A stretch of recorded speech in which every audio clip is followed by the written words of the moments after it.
Hello, I'm Brian Fox. Welcome to I Hate Rock Music. And today I want to talk about the band High Tide. And I first came across them in 1972. I was going through the cutout bins as usual and saw this record for $1.99. And I looked at the cover and I thought, sea shanties, it's going to be like English drinking songs. But then I flipped the cover over and saw that it was a guitar, bass, drums, violin lineup with song titles like Feudalist Lament and Death Warmed Up. And not only that, there wasn't that many songs, so I knew there was going to be some long jams, which is just how I liked it. And I took the album home and totally blew my little teenage mind at the time. And it's experiences like that that really opened me up to a broad range of incredible music back in my early teens. So High Tide's been one of my favorite bands of all time, going back to 1972. And so nowadays, of course, you can find out all kinds of information about a band like this. I didn't know anything about them for years. I just knew how great their albums were. But the story starts with a California band called The Misunderstood, featuring guitarist Tony Hill. And they kind of sounded like a lot of other bands when they first started, but by the tail end of their career, they were writing some pretty dark, foreboding stuff with Tony Hill's strange and unique guitar sound right up front. And John Peel, of all people, was very impressed with them and convinced them to go to the UK and Europe, where they would find a much better audience. And so they moved to the UK. And then, unfortunately, by 1967, all the US members were deported back to the United States after a tour in France. And so, briefly, Tony Hill was in a band called Turquoise for 6 months that included David Bowie. And then by early 1969, he decided he wanted to form a new band. So in 1969, he formed High Tide with Peter Pavley on bass, Tony Hill on guitar, Simon House on violin, and Roger Hayden on drums. And immediately, because of their unique sound, they struck a publishing deal with Apple. So there's a really fascinating acetate out there on the Apple label with High Tide's early demos. And so the band was sought after by a lot of major labels because of this. And the demos were actually recorded at Apple Studios. So it's hard to imagine any of the Beatles or anybody in the Apple organization hearing this strange and unique music and figuring there would be an audience for it. But they're very striking, so I'm not surprised. So immediately they signed with Liberty Records, who was starting to branch out into a lot of the new bands. In 1969, the European and UK explosion of really interesting bands trying all kinds of different sounds and new sounds, and getting past the psychedelic era and into the early progressive and proto-metal and hard rock scene. And so Liberty signed the Groundhogs and was doing really well with them. And of course, they signed Amandul and some other really interesting bands. So Liberty struck out early, or struck out with a lot of interesting bands early, like Man, Amandul, Groundhogs, and High Tide. And they did an early BBC show, and a YouTuber named Ace Rimmer actually has a tape of a High Tide BBC show, and I'll post that below. So it's really wonderful that that exists, because apparently it's not that readily available out there. And thankfully, Ace Rimmer apparently taped it himself and has a great channel with all kinds of unreleased BBC material. But they immediately went into Olympic Studios in 1969, state-of-the-art studio at the time. It was 8-track. And Denny Gerard was picked to produce the record. And Denny Gerard was also recording his first solo album called Sinister Morning. And he basically hired High Tide as his backup band on that record. So the Denny Gerard album and the first High Tide album were released nearly simultaneously. And so the band basically went in the studio and recorded their live set.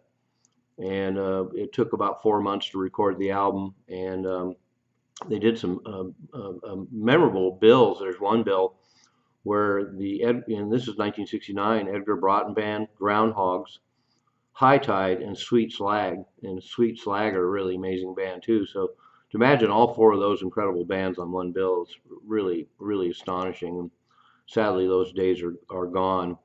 But one reviewer actually said, quote, forthcoming album from High Tide lacks some of their on-stage onslaught, unquote.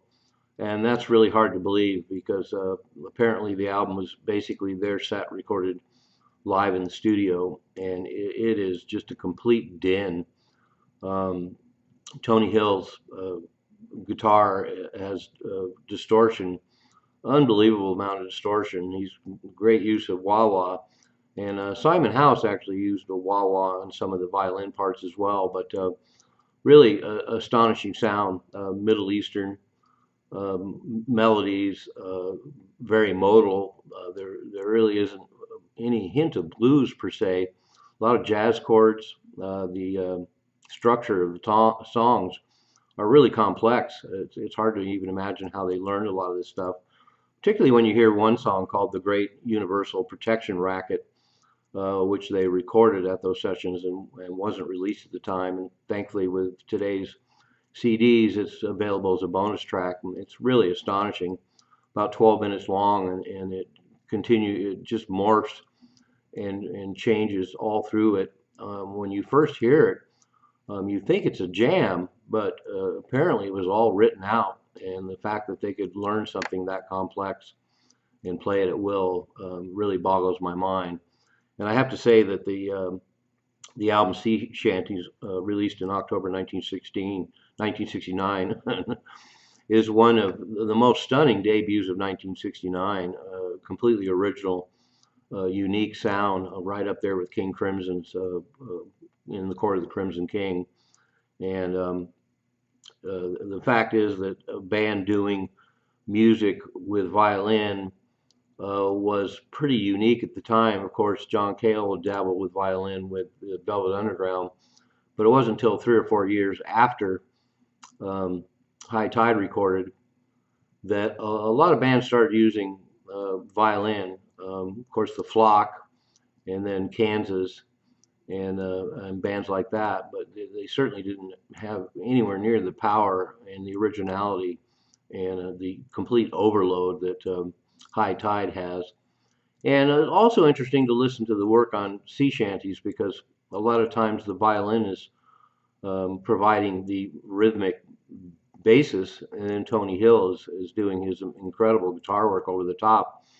And as I pointed out, he uses a lot of jazz chords. He uses a lot of diminished chords, very modal. It's not based on blues like so many bands around the time. So it kind of has one foot in psychedelia and one foot in what is now called proto-metal. And sales and reviews were pretty decent. And the fact that it was released in the UK and the US is very telling.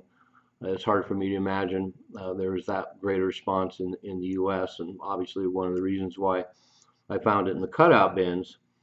And so they quickly went into the studio again, this time in Morgan Studios with 16 track in April of 1970. And amazingly, it only took them about 5 days to lay down the basic tracks, including another version of the Great Universal Protection Racket, which clocks in at about 15 minutes.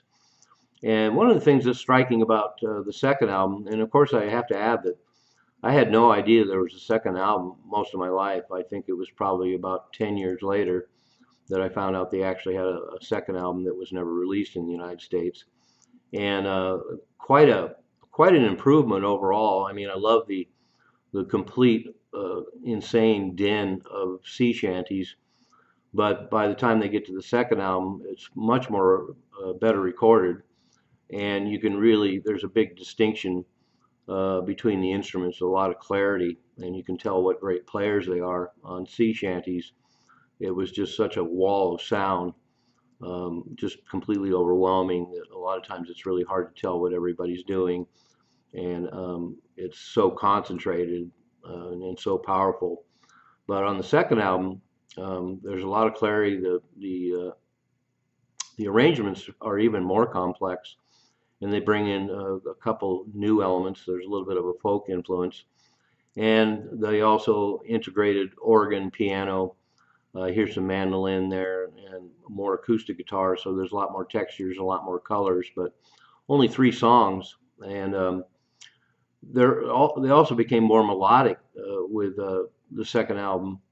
Uh, the um, the melodies are what we call long melodies, so there isn't instant gratification. It takes a while for the full melody to unfold, and they're very dark and haunting, but very memorable. So that's remarkable playing this kind of music to have songs that really stand out. And by late 1970, they actually did demos at Puddington Studios for a third album that unfortunately never appeared. And I think that a lot of the material on there could have been really interesting. A disc came out later called Precious Cargo, and it's listed as a live jam, but it's actually a lot of the new material they were working on. One of the tunes, Ice Age, showed up in the CD as a bonus track and gives us a glimpse of where they were heading with the third album. And it's a lot more subdued with acoustic guitar, but once again, very complex arrangement. And it shows that High Tide would have continued progressing had they done a third album. There's also a tune on here on Precious Cargo called Rock Me On Your Way that's 8 minutes long. It's very powerful, and it shows they weren't really going to let up with the sound that they had developed. But I would imagine the third album would have had even more colors and more textures and more instrumentation added to it had it ever manifested itself, and it's too bad it didn't. But the band kind of fell apart, and by that point, Peter Pavley became a member of Deep Six. Simon House joined the Third Ear Band, and by 1973, of course, it joined Hawkwind, and that's where most people know Simon House. But the members of High Tide, besides Simon House, although he was involved as well, Peter Pavley, Tony Hill, and Roger Hayden all ended up being involved with a band called Rustic Hinge. And I did a separate video on them, really amazing band.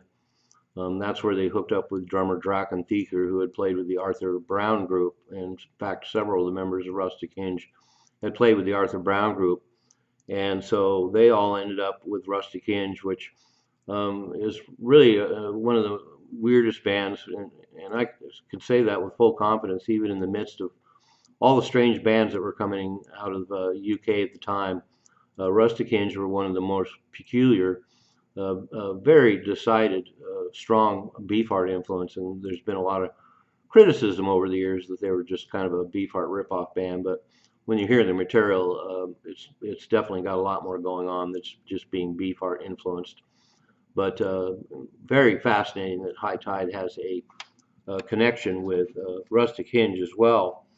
And so by the 1990s, there was a reunion of the original High Tide band with Draken Thieker on drums, and they released an album called Ancient Gates. And after that, they released quite a few variations of the Draken Thieker Tony Hill combination, and some tracks Simon House plays on, but they released The Flood, another CD called Interesting Times. And so there's a lot of post 70s material by the High Tide, and a lot of it isn't really the full band, so it's not quite the same, but it still has Tony Hill's really completely original guitar sound on them and his haunting vocals. His vocals are really cool. Kind of remind me of John Wetton a little bit, and a little bit of Jim Morrison, but he definitely added his own original voice to the sound of High Tide that just made them all the more interesting. So there you have it. If you haven't heard High Tide, I highly recommend them. I'm not sure what a lot of people. There's been some bad reviews of them over the years that I've seen where people complain that they sound a little bit sloppy. And I know on the Sea Shanties album, it's kind of hard to hear what everybody's doing sometimes, but there's a lot of swing to it. By the time they got to the second album, of course, it's very clear that they're all very accomplished players. So I find that those kind of criticisms really off the mark, because sea shanties is just astonishing in its volume and power. And I can't hardly believe that if somebody thought the Sea Shanties album was a little subdued compared to their live shit, they must have been completely astonishing and incredibly loud when they played live. So there you have it. High Tide, uh, two original albums, Sea Shanties and High Tide. Thankfully, the CDs are now available with a lot of bonus tracks and remastered, so they sound really wonderful.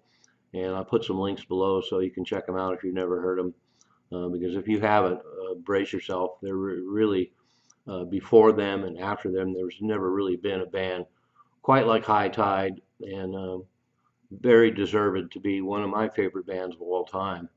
I'm Brian Fox. Thank you for watching I Hate Rock Music.